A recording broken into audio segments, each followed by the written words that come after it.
नमस्कार दोस्तों, एक बार फिर से स्वागत है आपका अपने YouTube चैनल फ्री स्टडी पर। आज की वीडियो में हम बात करने वाले हैं जो अंडरस्टैंडिंग ग्लोबलाइजेशन का जो पेपर हुआ था 2 जून को सोल वाले बच्चों का। तो काफ़ी सारे बच्चों की डिमांड आ रही थी कि मैम जो 2 जून को पेपर हुआ उसको भी एक बार बता दीजिए कि कैसे क्या उसमें आया हुआ था। तो देखिए, अब काफ़ी सारे बच्चे सोचेंगे कि मैम 2 जून को एग्ज़ाम कैसे हुआ बच्चों का, क्योंकि बहुत सारे बच्चों का उस दिन हिस्ट्री का एग्ज़ाम था। बट हर बार ऐसा नहीं होता है कि आपका जो है, क्योंकि आप ये समझो डिसिप्लिन 1 का एग्ज़ाम था। किसका? डिसिप्लिन 1 का। अब जो आपके पास जो सब्जेक्ट होते हैं डिसिप्लिन की, वो डिपेंड करता है कि आपने क्या सब्जेक्ट लिया है उसके अल्फ़ाबेट पर। जैसे हिस्ट्री प्लस पोल है तो एच पहले आता है, तो ये आपका 1 हो गया डिसिप्लिन और ये आपका 2 हो गया। यहीं पे काफ़ी सारे बच्चे मान लीजिए इकोनॉमिक प्लस हिस्ट्री लेते हैं तो उनका इकोनॉमिक 1 हो गया और जो हिस्ट्री है वो डिसिप्लिन 2 में हो गया। ठीक है।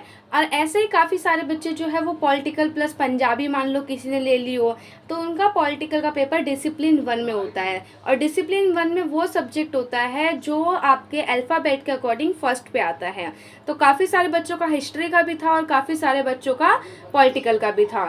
सबसे पहले आप ये जान लीजिए कि आपको सिर्फ और सिर्फ कोई 4 क्वेश्चन ही करने होते हैं, ओनली 4 क्वेश्चन करने होते हैं। अब हम देखते हैं पहला क्वेश्चन क्या था। सबसे पहला क्वेश्चन बहुत इजी था। इसमें आपको बताना था कि वैश्वीकरण क्या है और उसके विविध आयाम आपको बता रहे थे, जो कि आपको पता है राजनीतिक है, तकनीक है, आर्थिक है। तो ये सारे आयाम आपको बताने थे, एक सांस्कृतिक भी है। बहुत इजी क्वेश्चन था पहला। दूसरा आपको बताना था यूएनओ की भूमिका। यूएनओ की भूमिका बताना था और क्या संयुक्त राष्ट्र की उपयोगिता समाप्त हो गई है, आपको ये बताना था। ठीक है, यानी कि आपको यूएनओ के और यूनाइटेड नेशन के बारे में बताना था। तो ये जो संयुक्त राष्ट्र है, जाहिर सी बात है यूएन की जो है वो समाप्त हो गई है।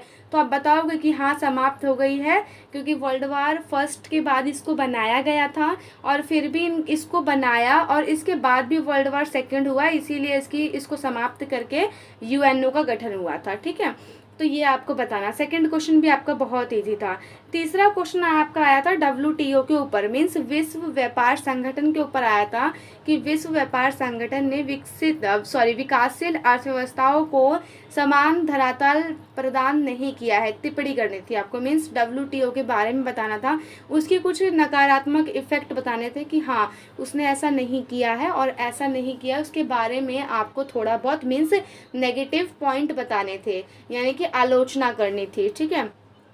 और उसके बाद चौथा है आपका ब्रिक्स की भूमिका बतानी थी। मैंने आपसे ऑलरेडी बताया हुआ है कि डब्ल्यूटीओ ऐसा है और ब्रिक्स ऐसा है कि आएगा ही आएगा और यूएनओ भी आएगा। यूएनओ के कार्य उद्देश्य है या जो भी इसमें आप प्रिपेयर कर सकते हो, उसके क्या कार्य हैं, क्या उद्देश्य हैं, कितने अंग हैं, उन अंग के क्या कार्य हैं, वो आप प्रॉपर कर लो। तो यहाँ पे देखो चारों क्वेश्चन आपके लमसम वो है जो आपके इंपॉर्टेंट क्वेश्चन की सीरीज में कवर करवा चुके हैं। अब इसके बाद अगर आप पेपर नहीं भी देखोगे तब भी आराम से कर लोगे, बट कोई बात नहीं है। 5वां भी देख लो। 5वां है जो अंतर्राष्ट्रीय समुदाय के समक्ष जो पर्यावरणीय मुद्दे हैं उसके बारे में आपको बताना है। जैसे कि जलवायु परिवर्तन बता सकते हो इसमें आप, और कई सारे जो भी पर्यावरण के जो मुद्दे होते हैं ना वो बता सकते हो। वनों की कटाई बता सकते हो इसमें आप, प्रदूषण बता सकते हो। काफ़ी सारे जो भी आपको लगते हैं कि ऐसे चीज़ मीन्स ऐसे इश्यूज, ऐसे मुद्दे जो सिर्फ एक देश के ना हो जबकि वो पूरे के पूरे वर्ल्ड लेवल पर हो। ठीक है, तो आपको ऐसे मुद्दे बताने थे। उसके बाद है कि ग्लोबल वार्मिंग एवं जलवायु परिवर्तन से आप क्या समझते हैं।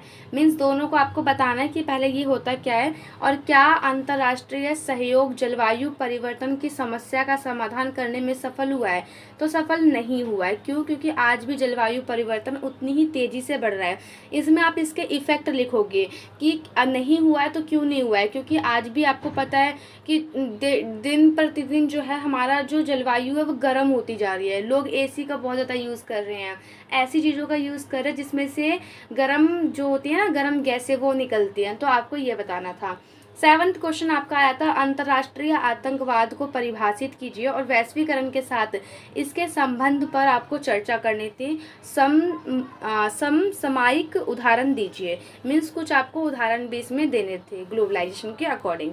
ठीक है, उसके बाद अगला क्वेश्चन आपका 8वां क्वेश्चन है जिसमें आपको 4 क्वेश्चन दिए होते हैं, 4 आपके पास ऑप्शन होते हैं और आपको कोई दो करने होते हैं। तो पहला वायु प्रदूषण है, बहुत ईजी आया वायु प्रदूषण, कोई भी लिख लेगा वायु प्रदूषण क्या है। उसके बाद जैव विविधता, ये भी बहुत इजी है। वैश्विक न्याय भी बहुत इजी है देखा जाए, लेकिन सबसे इजी आपका वायु प्रदूषण है। उसके बाद जो है सांस्कृतिक वैश्वीकरण, वो तो अगर आप ये फर्स्ट और सेकंड भी कर लेते तो आपका इनफ है। तो मीन्स आपने देखा टोटल 8 क्वेश्चन आए थे, 8 क्वेश्चन में से आपको सिर्फ और सिर्फ 4 क्वेश्चन करने थे। तो मेन जो मैं आपको बता रही हूँ वो मैंने आपको पहले भी बताया था। आप WTO कर लो, ब्रिक्स कर लो, UNO कर लो और आतंकवाद कर लो। इसके अलावा 1-2 टॉपिक और है जो इम्पोर्टेंट क्वेश्चन की सीरीज में करवाए हैं। आप जो 8 क्वेश्चन करवाए हैं, 8 में से कोई भी 6 क्वेश्चन करके चले जाओ और आपका एग्ज़ाम बहुत अच्छा जाएगा, ठीक है। और आपके एग्ज़ाम की प्रिपरेशन कैसी चल रही है कमेंट करके बताना। और इसके अलावा काफ़ी सारे बच्चों के कमेंट भी आ रहे थे कि मैम अब ना आप आगे MA का सिलेबस करवाइए। तो फिर मुझे आप लोगों से ये जानना है कि आप जो MA करोगे तो MA आप कहाँ से करने वाले हो, DU से करने वाले हो या आप IGNOU से करने वाले हो, कमेंट करके बताना, ताकि अगर पॉसिबल हो तो आपका MA भी इसी चैनल के माध्यम से आपके MA को भी कवर करवाया जाएगा। अगर आप कमेंट करके बताते हैं तो जल्द से जल्द उस सब्जेक्ट पे और आपके उस कोर्स पे वीडियो आना स्टार्ट हो जाएगी। मिलते हैं नेक्स्ट वीडियो में, तब तक के लिए जय हिंद जय भारत।